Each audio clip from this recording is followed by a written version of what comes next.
fakteve të panumërta lidhur me pjesën e akuzës së deputetit Tom Doshi, që përfshin mua si ministri i Brendshëm dhe rolin e policisë së shtetit, që nga dita kur kam marrë dieni nga vetë deputeti për pretendimin e tij. Dhe në fakt prita ditën e sotme për të shpangur humbjen e ekspozes time në tymnajen dhe zhurmën e politizimit ekstrem që Partia Demokratike po i bën një pretendimi të kthyer në akuzë bombastike, e cila në këndvështrimin e dikasterit që unë drejtoj, ka qenë e sqaruar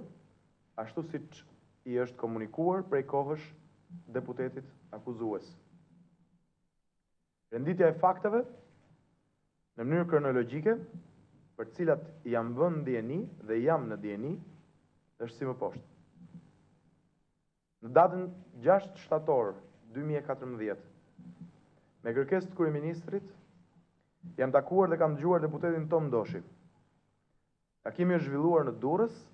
në mjediset e zonës rezidenciale. Gjatë takimit që ka zgjatur jo më shumë se 30 minuta, zoti Doshi më rrefeu se kishte zbuluar një komplot për vrasjen e tij dhe kishte identifikuar porositësit dhe ekzekutorit e krimit të pretenduar. Tom Doshi gjithashtu më tha se vrasjen e pretenduar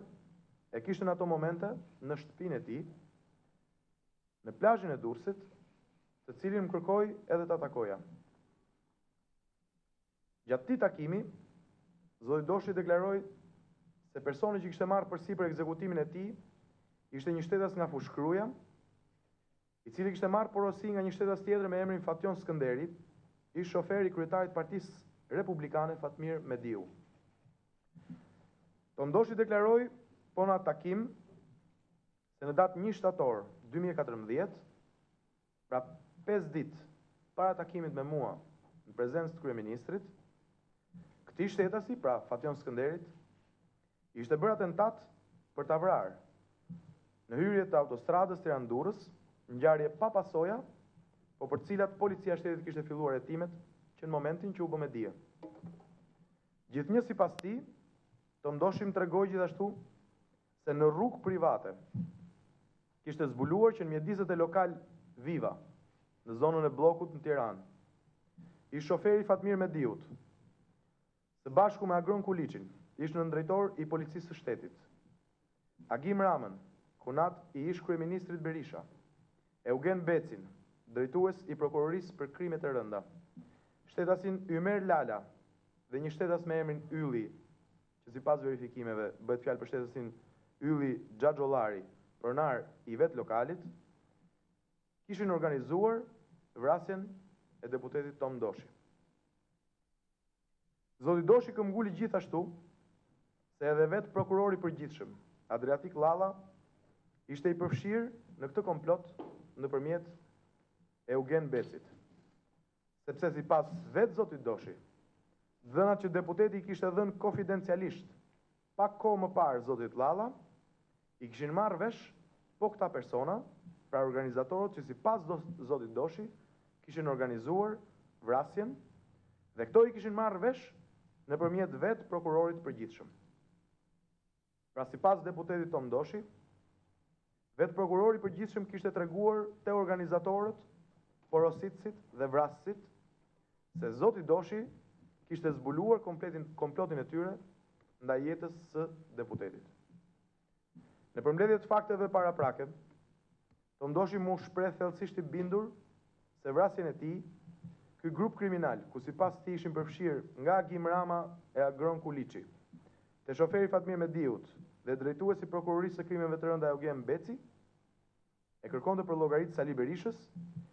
i cili gjithnjë sipas zotit Doshi ishte betuar ta merrej për humbjen e rëndë në zgjedhjet e fundit në Shkodër. Tom Doshi ishte po ashtu i bindur se përmes Agron Kuliçit, organizatorët e vrasjes kishin siguruar edhe mbështetjen e prokurorit përgjithshëm Adriatik Llalla. Sikundër ja kam shprehur kryeministrit me njëherë pas takimit, më është dukur skenar tepër i dyshimt ai që dëgjova. Dhe i kam thënë kryeministrit se sipas meje nuk më dukej gjikundi si organizim real i një vrasjeje, por mbetet ende sot e paqartë arsyeja e vënies në lëvizje të këtij skenari çoroditës nga ky miks individësh. Por theksoj se në pranit kryeministrit dhe deputetit, në këtë takim të parë, kam parashtruar mendimin se e vetmja mënyrë për ta ndjekur këtë çështje ishte denoncimi në rrugë ligjore i çështjes nga vetë deputeti Tom Doshi. Dhe vetë deputeti Tom Doshi ishte absolutisht kundër. Ai këmbguli deri në fund se përderisa në komplotin për vrasjen e tij, ai vetë kishte zbuluar si pjesë aktive në komplot drejtuesin e prokurorisë së krimeve të rënda Eugen Beci dhe si mbështetës të komplotit prokurorin e përgjithshëm Adriatik Llalla, ishte e pamundur të ecej në rrugë ligjore pa rrëzuar më parë prokurorin e përgjithshëm përmes parlamentit. Me gjithë këmbguljen e deputetit, si unë, ashtu dhe kryeministrin vijim bisedës, i kemi thënë Tom Doshit se nuk ka asnjë mënyrë tjetër për ta adresuar pretendimin e tij përveç rrugës ligjore. Dhe kam theksuar se çdo vonesë në kohë do të vështirësonte çdo hetim. Në fund, deputeti Tom Doshi kërkoi prej meje që të takoja personin që sipas tij ishte vrasësi i porositur dhe i penduar, për ta nxitur të bashkëpunoj me policinë dhe për t'i dhënë besim duke i treguar mekanizmin mbrojtës që përdor shteti ndaj të penduarve që pranojnë të bashkëpunojnë me drejtsinë. Jam takuar më njëherë pas këtij takimi së bashku me Tom Doshin me një zotëri që sipas deputetit ishte vrasësi i penduar. Zotëria mu prezantua si duri nga fushkruja, por që nuk foli vetë, kryesisht pohonte me kokë dhe me mërmërima deklaratat e deputetit, sipas të cilave ai kishte marrë një porosi për të vrarë deputetin, por këtë porosia kishte rrëfyer vetë deputetit, duke mos kryer vrasjen për cilën ishte porositur. Aty për aty, në takim që zgjati më pak se sa 30 minuta, i kërkova Tom Doshit të paraqitej më njëherë bashkë me zotërinë në drejtorinë e përgjithshme të policisë, për të marrë zyrtarisht kallëzimin e këtij të fundit, pas të cilit do të mund të filloni më njëherë hetimet penale. Duke kuptuar refuzimin tim për të përfshirë me këtë çështje në rrugë të tjera përveç se rrugës ligjore,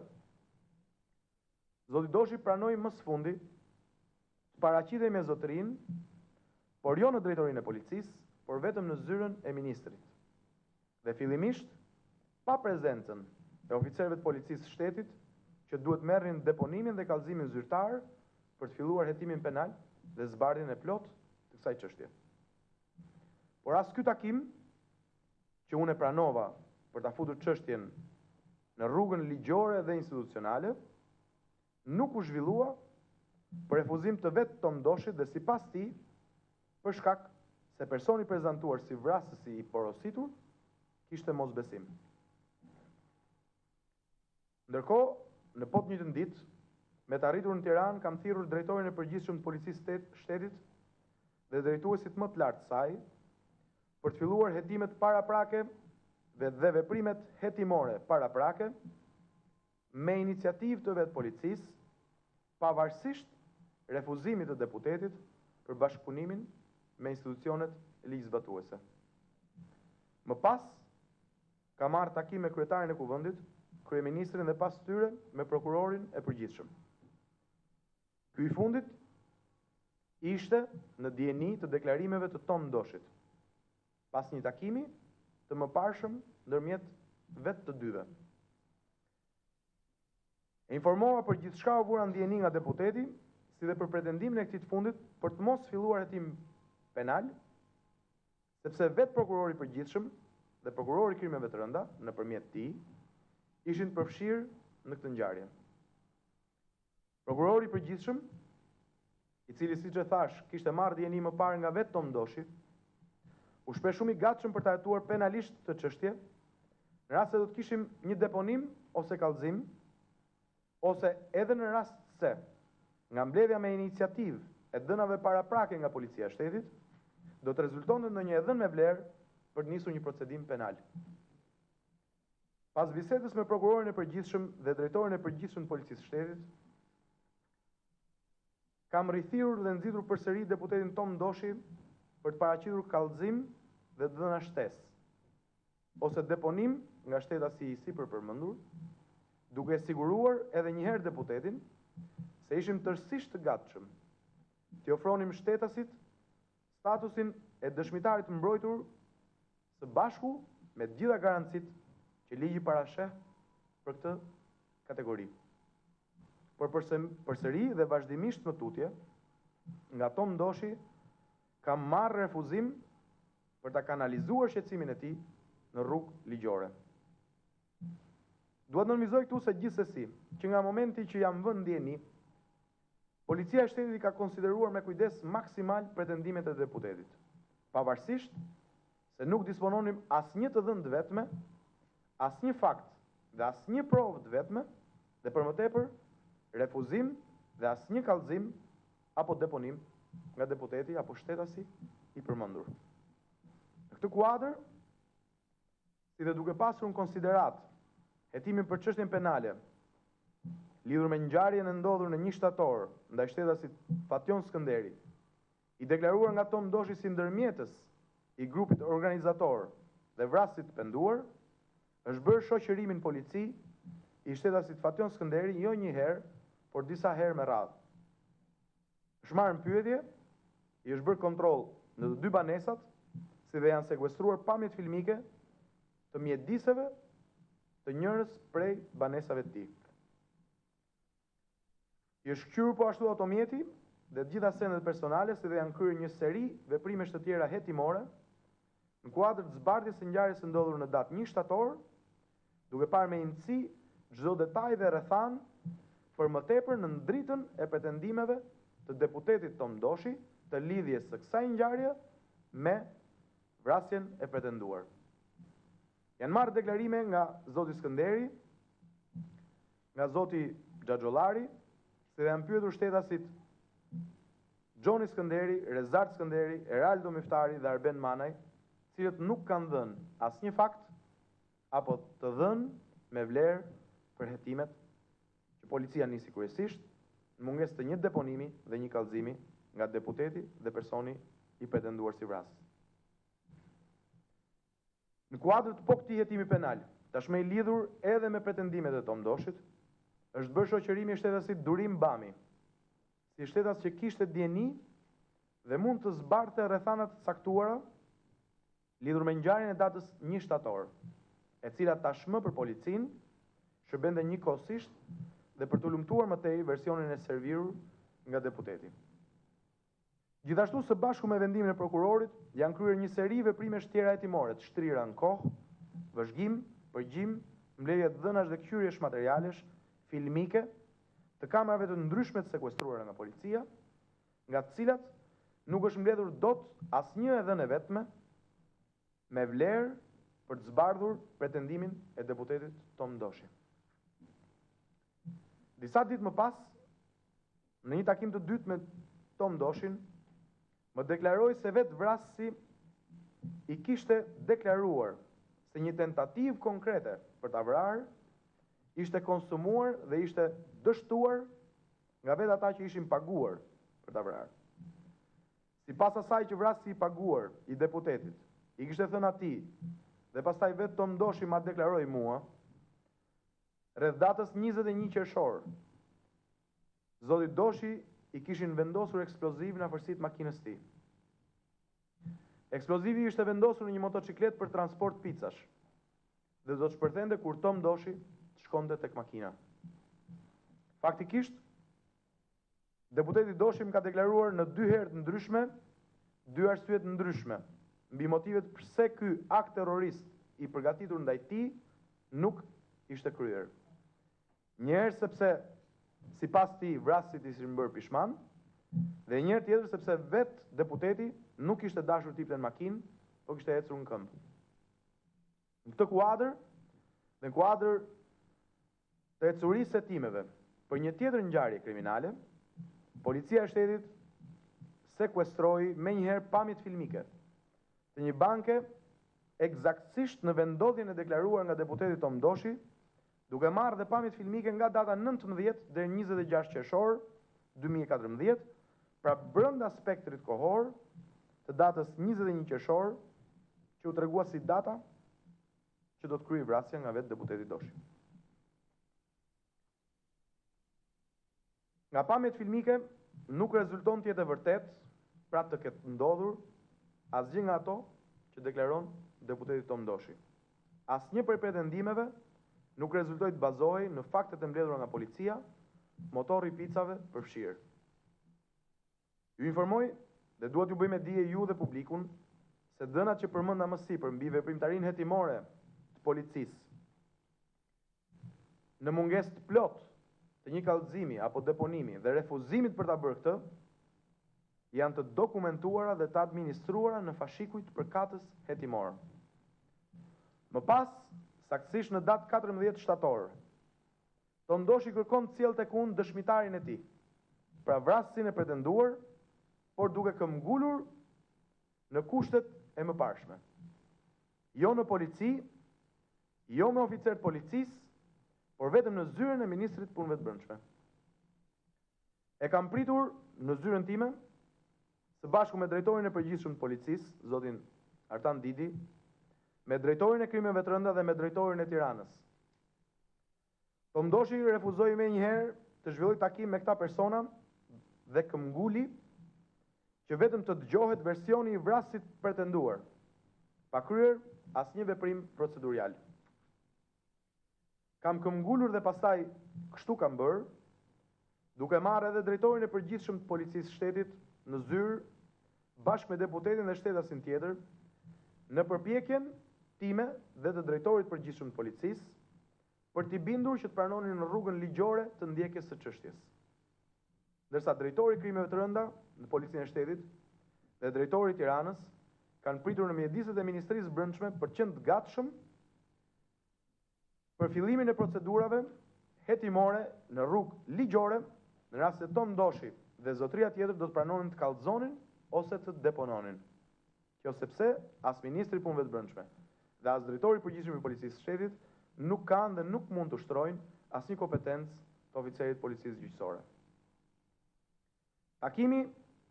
ka zgjatur rreth 1 orë e gjys, gjatë cilës Tom Doshi tregonte ngjarjen,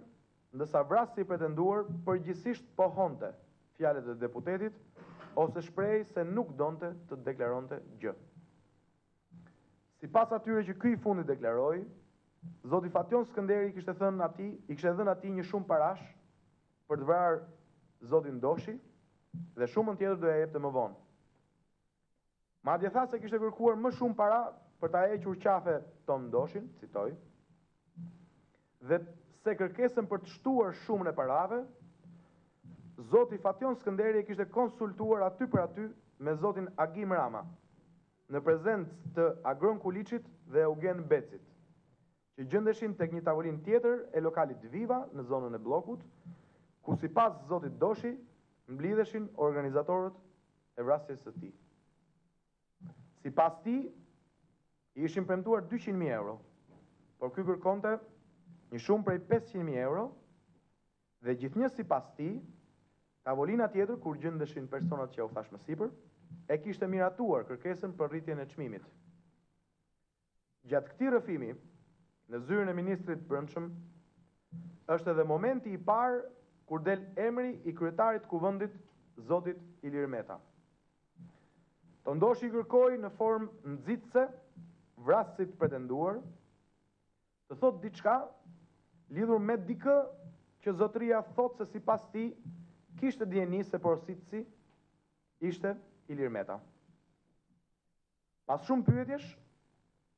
lidhur me nga e kishte dëgjuar ai këtë, vrasi i porositur pohoi se këtë e kishte dëgjuar nga shtetasi Fation Skënderi, të cilit ja kishte thënë shtetasi Agim Rama. Gjithashtu, me sugjerim të Tom Doshit, zotëria pohoi se në lokalin Viva, në zonën e bllokut, ai kishte shkuar dhe disa herë të tjera. Dhe grupi organizator kishte qenë gjithmonë aty në të njëjtën tavolinë sa herë ky kishte shkuar. Dhe pikërisht në njërën prej këtyre vajtjeve, nga tavolina e Agim Ramës, Agron Kuliçit dhe Eugen Becit, ati kishte ardhur po nëpërmjet Fation Skënderit, edhe porosia për të eliminuar deputetin tjetër të kuvendit, zotin Mihill Fufi, për cilin Fation Skënderi kishte thënë se do të paguaj 100.000 euro dhe se përsëri porosia vinte nga Ilir Meta përmes Agim Ramës.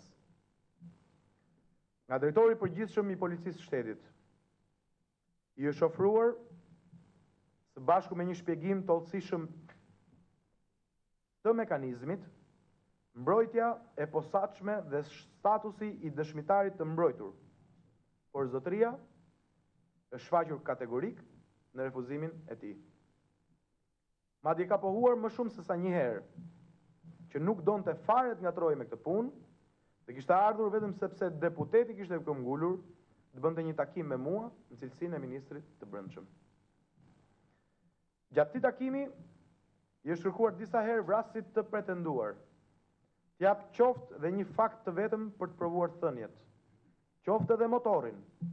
ku kishte vendosur eksplozivin, apo çdo fakt tjetër sado dytësor, por ai ka deklaruar në vazhdimsi se nuk disponon asnjë fakt përveç fjalëve të tij lidhur me grupin organizator të vrasjes së deputetit. Drejtori i përgjithshëm i policisë, siç do bënte çdo zyrtar, ka mbajtur shënimet të cilat mund t'i duheshin policisë për hetimet paraprake që kishin nisur kryesisht. Shtetasi është larguar bashkë me deputetin Doshi, pa pranuar të thotë gjë më shumë dhe duke këmbgulur që as donte të depononte dhe as donte të bëhej pjesë në rrugë ligjore e procedurës normale të hetimeve. Për këtë takim dhe gjithçka dëgjova së bashku me drejtorin e përgjithshëm të policisë së shtetit, informova menjëherë kryeministrin, kryetarin e kuvendit dhe prokurorin e përgjithshëm, të cilët i kanë mbajtur në komunikim të vazhdueshëm mbi veprimet dhe ecurinë e veprimeve hetimore të policisë lidhur me këtë ngjarje, si dhe rezultatet përkatëse. Ako më pas, deputeti Tom Doshi më ka ritakuar dhe më ka deklaruar se dispononte pajisjen eksplozive të vendosur në motor për të realizuar vrasjen e tij. Por për të cilën, pas thirrjes time, as ka pranuar marrjen proceduralisht nga policia e shtetit dhe as ka pranuar që policia të bënte veprimet përkatëse hetimore. Vetëm ka deklaruar se kjo pajisje tashmë gjendej në bagazhin e makinës së tij dhe se e kishte gjetur në rrugë private. Më tha se donte të ma sillte mua këtë pajisje, por unë nuk mund dhe as kam pranuar të merrja një pajisje tillë, pasi kjo gjë mund të ishte vetëm nëpërmjet një veprimi hetimor që duhet ta kryente në mënyrë ekskluzive policia e shtetit. Gjithashtu, në vazhdimsi që nga momenti që jam vënë në dieni, i kam bërë me dije deputetit Doshi se mund të gëzonte të gjithë mbrojtjen e nevojshme nga Ministria e Punëve të Brendshme, në rast se kjo i duhej për të zbardhur ose për të siguruar policinë e shtetit të dhëna konkrete ose detaje konkrete që mund të zbardhin këtë ngjarje. I kam kërkuar gjithashtu dhe deputetit Doshi të më bërë prezent pamjet filmike që pretendonte se kishte dhe në të cilat sipas tij vrasi i porositur kishte rrëfyer ngjarjen. Pamje filmike që vetëm i kam dëgjuar që ekzistojnë, por zoti Doshi as ka pranuar të më jap dhe as t'ja jap policisë shtetit për të ndihmuar hetimet. Këto përfundime ja kam përcjell kryeministrit, kryetarit kuvendit dhe prokurorit përgjithshëm, ashtu siç ja kam thënë sigurisht edhe deputetit Tom Doshi. Por po ashtu, e kam siguruar vazhdimisht Tom Doshin se në çdo moment ai mund sillte ndonjë provë apo ndonjë fakt më shumë, ne do ishim tërësisht gatshëm të hetonim në çdo aspekt. ashtu si që jemi të gatshëm edhe sot. Kjo është kronologjia e ngjarjeve që lidhin këtë histori të shëmtuar të ditës me mua si ministri i Brendshëm dhe policinë e shtetit. Sipas nesh, bazuar në qasjet, provat dhe faktet e disponuara deri më sot, askush nga personazhet e përfshirë në rrëfimin e tij të deri më sotëm nuk ka organizuar një vrasje të Tom Ndoshit. Por theksoj se për këtë çështje ka hetime që vijojnë sot nga Prokuroria e Krimeve të Rënda dhe Policia e Shtetit, të cilat pritet shumë shpejt të zbardhin çdo dyshim të hedhur në publik. Kush dhe pse e ka sajuar këtë fars, mbetet një çështje tjetër. Ju faleminderit.